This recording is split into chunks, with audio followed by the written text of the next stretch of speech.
جناب زہرا سلام اللہ علیہا کی جناب علی کو وصیتیں۔ نبی کے چلے جانے کے بعد محمد کی اکلوتی بیٹی جناب زہرا سلام اللہ علیہا 75 یا 90 دن زندگی گزاری۔ اس 75 اور 90 دن کے اندر بی بی نے خدا سے کئی مرتبہ دعا مانگی، کریم خالق میں دنیا کے دردوں سے تھک گئی ہوں، مجھے موت دے دے۔ ایک دن جناب زہرا نے جناب علی کو بلایا، کہا یا علی میری چند وصیتیں ہیں، ان وصیتوں پر عمل کرنا۔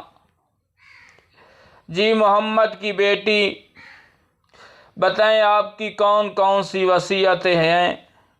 یا علی میرے جنازے پر وہ لوگ نہ آئیں جنہوں نے میرا در جلایا۔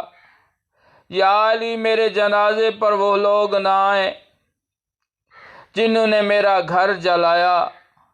یا علی میرے جنازے پر وہ لوگ نہ آئیں جنہوں نے میرا محسن شہید کیا۔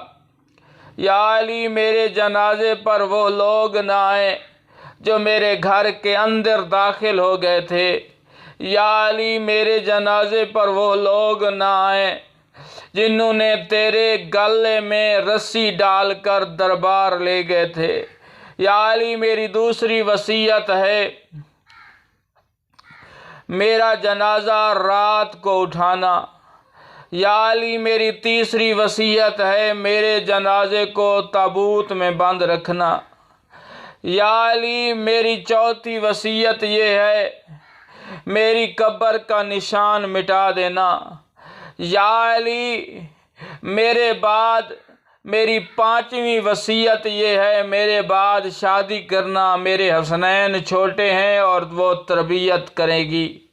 یا علی میری آخری وصیت ہے، میں محمد کی بیٹی تیری زوجہ حسنین کی ماں زینب کی ماں نساء العالمین بی بی سے اگر کوئی غلطی ہو گئی ہو تو جناب علی مجھے معاف کرنا۔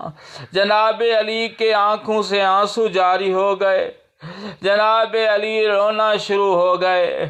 جناب علی نے کہا زہرا محمد کی بیٹی تجھ سے غلطی یہ تو ناممکن ہے، تو ایک معصوم عورت ہے، تمہارے اندر خطا کی کوئی گنجائش نہیں ہے۔